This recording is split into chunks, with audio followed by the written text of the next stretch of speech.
Usually when we talk about a medical diagnosis, um, there's this underlying expectation of precision. It feels almost like engineering or something. Right. It's very cut and dry. Yeah, like if you break your arm, you go to the hospital, and the X-ray shows that jagged white line on the screen, and the doctor just points at it and says, "There it is. That's the problem." Exactly. Yeah, it's binary. We inherently crave that level of certainty, I think. We want our problems to be visible and localized and ultimately fixable with a concrete intervention. Right, fixable.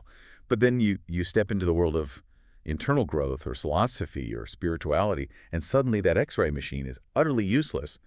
We're looking at a diagnostic landscape that is incredibly murky. Oh, yeah, absolutely. People spend decades searching for the truth or for inner peace. They read 1,000 different books, they go on retreats, they listen to deep dives, and essentially try to build a brand new, highly optimized identity for themselves. Yes, they do. They want to be able to say, I am now a mindful person, or, I'm an enlightened person. Which points to a fascinating quirk in human psychology, really. We're constantly trying to diagnose our own existential discomfort, and our default solution is always additive. Additive, yeah. We try to cure our unease by adding more information to our internal chart, or accumulating more practices, or adopting, more sophisticated belief systems. And that brings us to the mission of today's deep dive.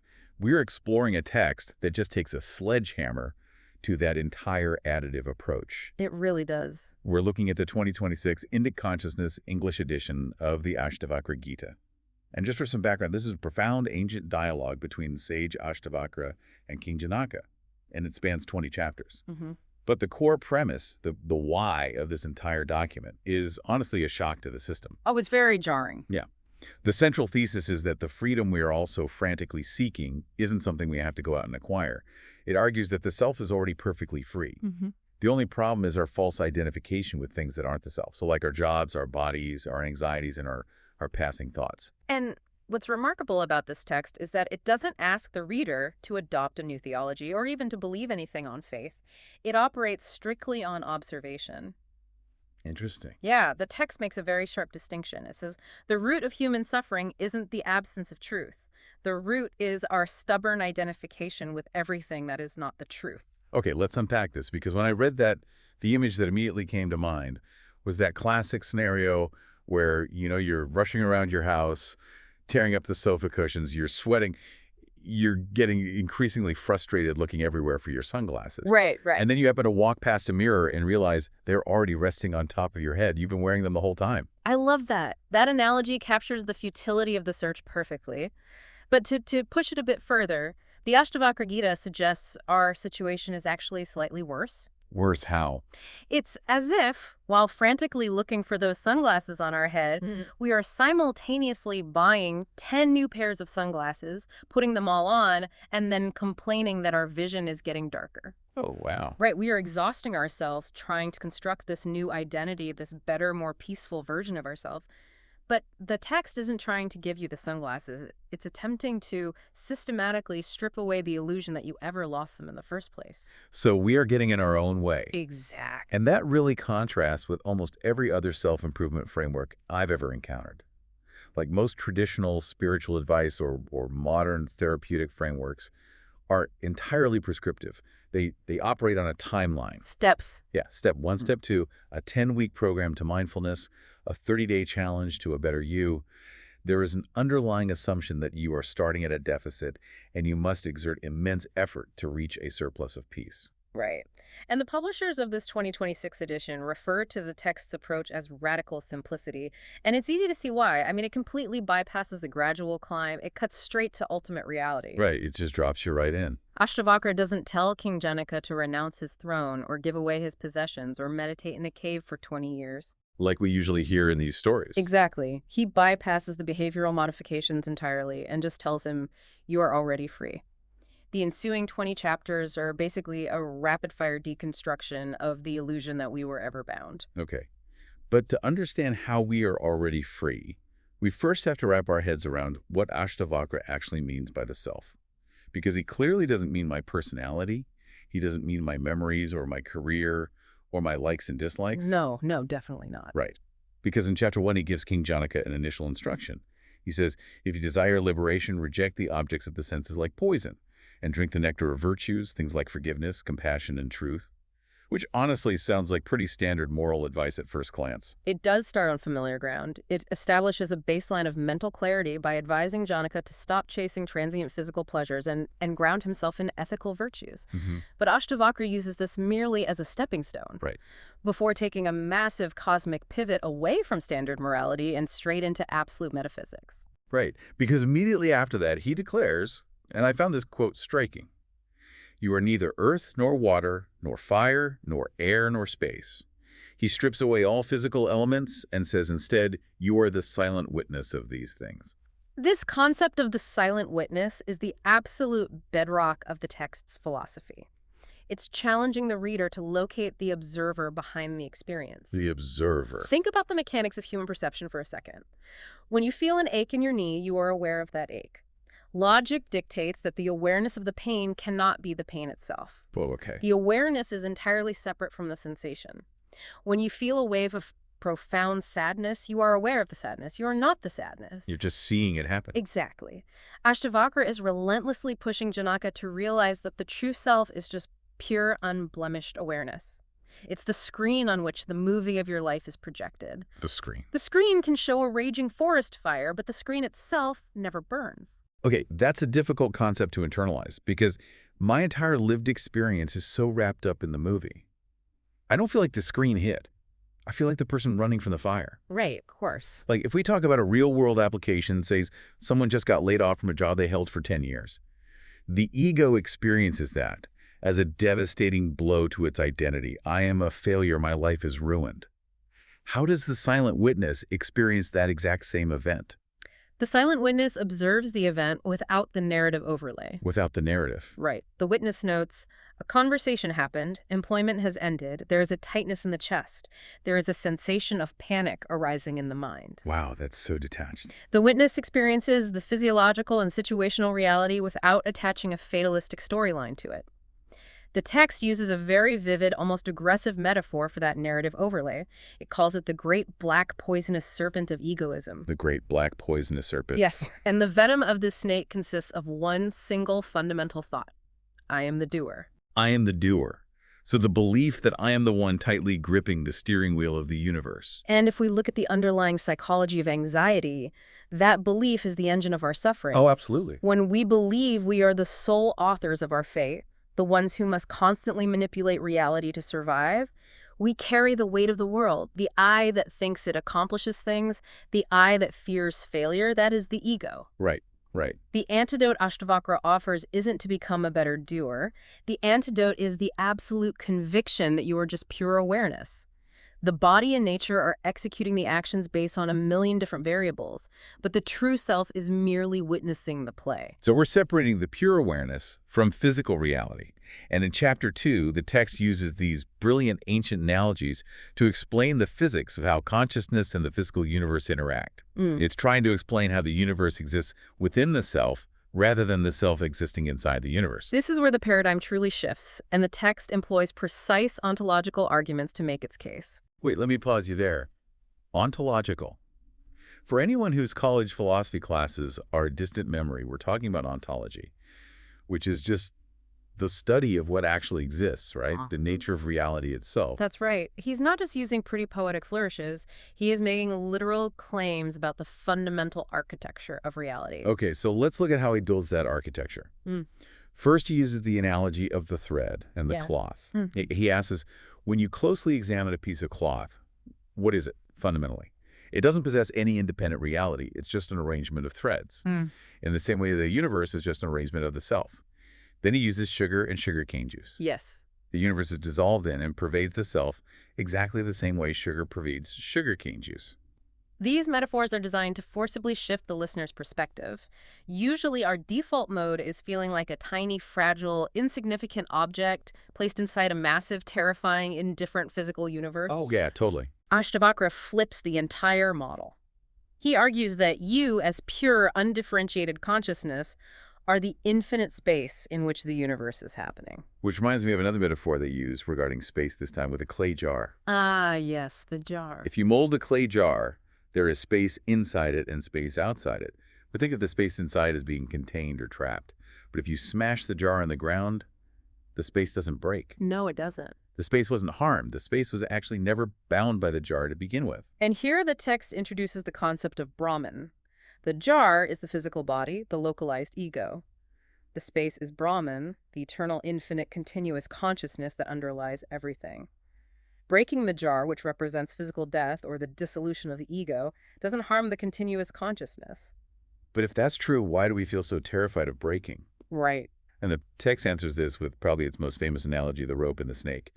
It says the physical world only appears as a separate, terrifying reality due to ignorance. It's like walking down a path in the dark and mistaking a coiled rope for a snake. Yes. In that moment of ignorance, your physiological reaction is entirely real. Your heart rate spikes, you sweat. You might even run away in a panic. Yeah. But the snake itself was never real. It was always a rope. The moment someone turns on a flashlight, you see the rope. The fear vanishes instantly. Not because you bravely fought the snake, but because you realized there was never a snake to fight. That distinction is crucial. It raises a profound question about how we interact with our own perceived problems. The text suggests we spend our whole lives desperately wrestling with snakes that are, in reality, just ropes. Wow. We try to negotiate with the snake, we try to build armor to protect ourselves from the snake, but the knowledge of the self is the flashlight. It doesn't kill the snake, it reveals the snake's non-existence. I understand the theory, but I have to push back here. Sure. Because I hear this, and a very pragmatic part of my brain goes, okay, but the bank foreclosure on my house isn't a rope, that's a real snake. Yeah. If I am just the silent witness, and I'm not the doer, and the world is just an illusion, how is this not just a philosophical excuse to be completely lazy? Do I stop paying my mortgage? Do I ignore my responsibilities because, hey, it's all just a movie anyway? That is the most common and frankly the most critical friction point when anyone encounters this kind of philosophy. And addressing that tension leads us directly into the most controversial aspect of the Ashtavakra Gita. To answer your question about daily responsibilities, we have to look at its complete radical rejection of traditional practice. Let's get into this because answering my question completely flips the script on what it means to be a spiritual person. We've moved from philosophy to application, and the text's application is basically stop trying. Yes. It completely rejects self-improvement, it rejects effort, it even rejects the act of meditation. Coming from an ancient Eastern text, telling a seeker to stop meditating feels like a massive plot twist. It's highly unorthodox. But to understand the logic behind it, we have to look at Chapter 8, where Ashtavakra fundamentally redefines the concepts of bondage and liberation. Typically, we think of bondage as a physical state, being in prison, or a behavioral state, like being heavily addicted to something. Right. But Ashtavakra says bondage happens when the mind does almost anything active regarding its preferences. He says bondage is when the mind desires, grieves, rejects, accepts, rejoices, or gets angry. But that's literally just the mind doing its normal mind things. How is simply having a preference a form of bondage? Because of the psychological mechanics of desire. Think about what a preference actually is. When you say, I strongly prefer that it does not rain today, and then you look out the window and it is pouring rain, you have just created a gap between reality and your desire. Okay. That gap is the exact location where human suffering lives. Any movement of preference, whether grasping for something you want or pushing away something you hate, requires an I to do the grasping or pushing. Ah, I see. He states it bluntly, where there is bondage. Reinforcing your preferences just reinforces the false ego. And this is where he attacks the whole concept of spiritual practice. Yeah. In chapters 12 and 15, King Janaka has this epiphany. He realizes that forcing himself to sit down and meditate actually causes distraction. He realizes that engaging in normal worldly activity can be meditation if it's done without that I grasping for an outcome. Right. And then Ashtavakra gives a literal command, quoting here, give up even formal meditations everywhere. That verse is a shockwave to anyone who has spent years on a meditation cushion desperately trying to force their mind into a state of quiet. Here's where it gets incredibly counterintuitive. Think about traditional self-help or heavily regimented spiritual routines like putting a heavy plaster cast on a broken leg. It makes total sense if you believe the leg is broken, right? You need to heal. Sure. But the Ashtavakra Gita is arguing that your leg was never broken to begin with. You are perfectly whole, but society or your ego convinced you it was broken, so you put this heavy restrictive cast on. Now you're walking around with a severe limp. And you think, Man walking's really difficult. I must need a heavier cast. I need more meditation. I need to read 10 more self-help books. The text is practically screaming at you. The cast is the cause of the limp. Take it off and just walk. Yes, and to take your cast analogy a step further, what usually happens is that the ego doesn't just put the cast on, it starts decorating the cast. Oh, decorating the cast. It gets all its friends to sign the cast. It starts showing the cast off on social media. Look at my heavy cast. Look how diligently I am meditating. Look how mindful I am. Oh, wow. The spiritual ego. It's just a stealthy, more sophisticated way for the ego to survive. Exactly. Chapter 18 delves into the deep psychology of this. It points out that the seeker's intellect desperately needs a crutch. The ego actually loves spiritual practice because it gives it a very important job to do. Right. I am achieving peace. I am climbing the mountain of enlightenment. But if you are trying incredibly hard to achieve peace, the very effort implies a fundamental belief that you do not already possess it. The text states, "The ignorant person does not attain Brahman because he tries hard to become it, but the wise person attains precisely because he wants nothing." Wow. The exertion of effort just reinforces the illusion of separation. That perfectly explains the trap it calls out in Chapter 16. It says that having pride in seeking liberation makes you a sharer in sorrow, not a sage. People get so proud of how unattached they are. The text is pointing out the irony. If you have pride in your unattachment, you are deeply attached to your pride. Yep. You're still trapped in the same loop of sorrow, just wearing different clothes. It's an endless self-defeating loop. The only way out of the loop is to simply stop running. To realize that liberation isn't a destination you arrive at after sufficiently punishing yourself with disciplines.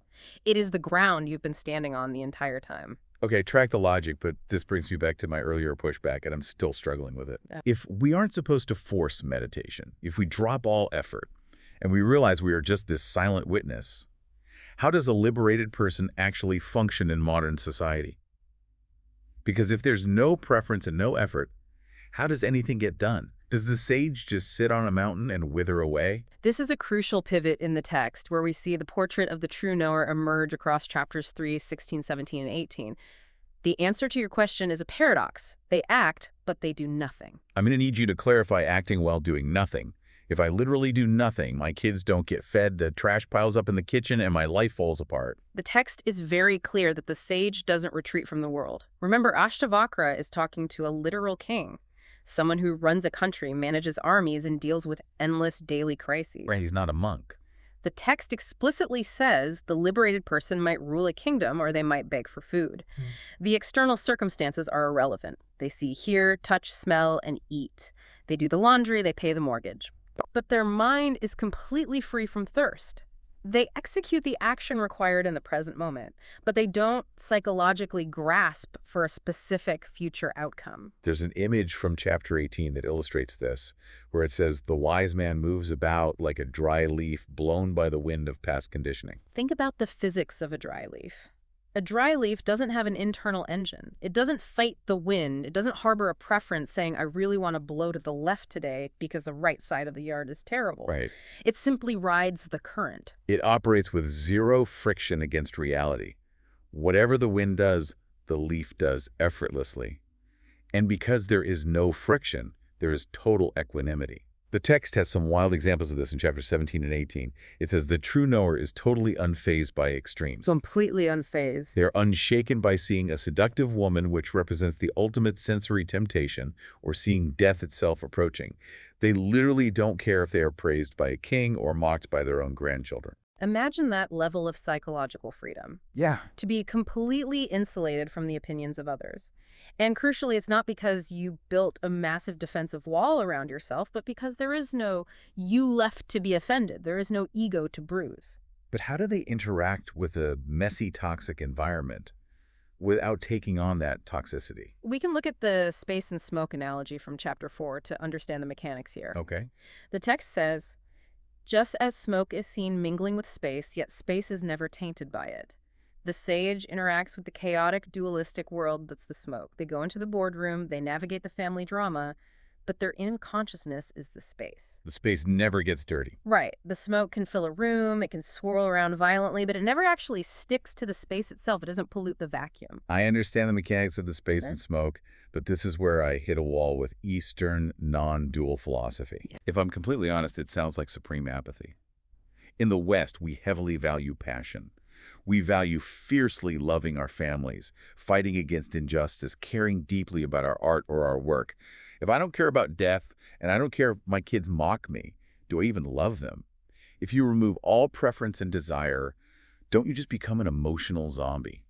It sounds incredibly bleak to me. It is entirely natural to feel that friction. We are conditioned to believe that intense grasping attachment is the ultimate proof of love or engagement. But the text anticipates this exact fear and addresses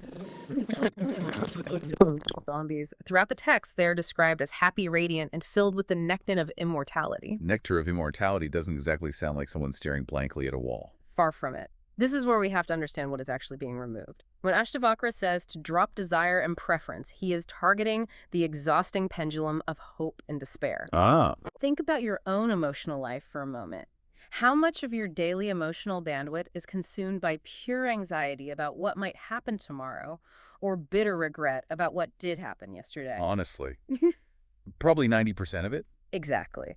Now imagine surgically removing that 90%. What remains isn't a cold, dead void. What remains is a profound, intrinsic, spontaneous joy. Spontaneous joy. Chapter 18 describes the liberated sage as acting like a spontaneous child. Think about a child playing in a sandbox. They are totally passionately absorbed in building a sandcastle in the present moment, but when it's time to go home, they don't weep over the sandcastle. They don't throw a fit? Well, sometimes they do, but you mean in principle. Right. In this metaphor, they don't write a tragic memoir about the lost architecture. They just leave it and move on to the next moment. The sage is alive, vibrant, and deeply engaged with the present precisely because they aren't burdened by carrying the heavy luggage of the past or constantly anticipating the future. That makes a lot of sense. So it's not that they don't feel anything, it's that they experience reality exactly as it is, without the massive layer of self-inflicted suffering we usually staple onto it. They love their kids, but they don't possess their kids. Exactly. Okay, I can see the radiance in that. Which brings us to the climax of this entire philosophical journey. We've seen the theory that you are the silent witness. We've examined the rejection of practice and the dropping of effort. And we've wrestled with how the sage operates in the real world. The application. Right. Now, in chapters 19 and 20, we see King Janaka actually cross the finish line. The patient realizes they are cured. This is where the dialogue transcends instruction and crescendos into ultimate absolute dissolution. In chapter 19, Janaka has this incredible realization. He announces that he has taken the forceps of direct knowledge and extracted the thorn of conflicting mental notions from the cavity of my heart. It is a remarkably visceral image. I love how medical this metaphor is, going right back to our X-ray analogy at the beginning. It perfectly encapsulates why the additive approach fails. He didn't build a beautiful monument in his heart. He didn't plant a garden of spiritual truths. He performed an extraction. He removed a delusion. The thorn was the idea of duality, the conflicting notions of this is good, this is bad, this is me, this is you. And the forceps he used to pull it out wasn't a 10-year meditation retreat. It was direct knowledge. It was simply seeing reality clearly for a single second.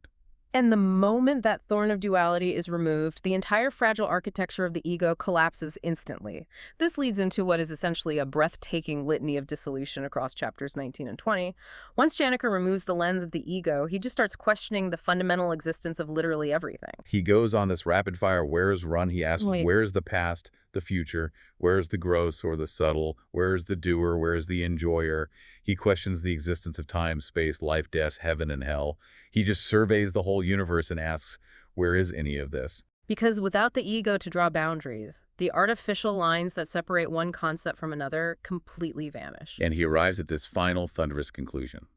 He says, nothing whatsoever arises or remains apart from me.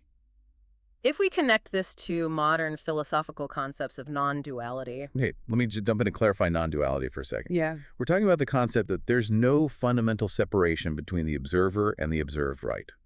The idea that the subject and the object are ultimately the exact same thing. Exactly that. What Janaka is articulating here is absolute subjectivity. He is collapsing all categories. The knower, the knowledge, and the known are all collapsed into one single point of pure awareness. Wow. The text is making a radical claim here: time-space, and the physical elements do not exist as independent realities outside of you. They only exist as concepts within consciousness. Consciousness isn't a temporary byproduct of a physical brain. The physical universe is a temporary appearance within consciousness. It's like the relationship between the ocean and the waves. From the perspective of a single wave, it thinks it has a separate identity. It thinks it is born when it swells and it dies when it crashes on the shore. It fears the shore. Right? It lives in fear of the crash. But it's just the ocean doing a little dance. Janaka realizes he isn't the wave. He is the ocean. And once you know you are the entirety of the ocean, you stop being afraid of a wave crashing. You stop frantically trying to control the tides. He has achieved what the text calls the supreme state. There is no longer an I that needs to be liberated, and there is no world that he needs to be liberated from. There is only the self, unchanging, peaceful, and eternal. So to bring all this out of the ancient world and into our current reality, what does this mean for us sitting here right now? For the learner trying to navigate a world that is so aggressively loud, so demanding of our attention and our effort. That's the big question. We live in a society that constantly beats the drum of the hustle. We are told we need to optimize our morning routines, hack our sleep cycles, maximize our output, and ironically, we're even told we need to mindfully meditate our way to perfection. We treat inner peace like it's a corporate productivity metric we have to hit by Q3. We've managed to turn the pursuit of liberation into just another key performance indicator. It's exhausting. So what does all this mean? The Ashtavakra Gita cuts through all of that noise with a machete. It offers a stunning, almost unbelievable shortcut: drop the effort. Stop putting a heavy plaster cast on a leg that isn't broken. Recognize that the I, who is stressed out, the I, who desperately wants to be a better person, is just a concept, a thorn in the heart. The silent witness is already perfect. It is already at rest. It is an invitation to profound, immediate relief. You don't have to accumulate enough spiritual currency to become something else.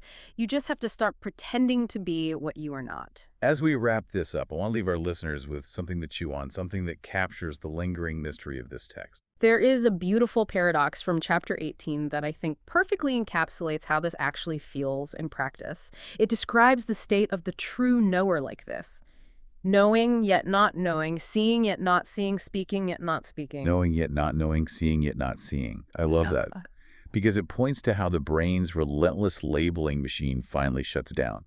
It's like you still have your eyes open, the visual data is still coming in, but you aren't immediately aggressively categorizing everything. You aren't immediately deciding this event is good for me or this event is bad for me. You are perceiving reality, but you are no longer grasping at it. You are watching the movie, but you finally stopped trying to jump into the screen to change the script. So here's my challenge to you today.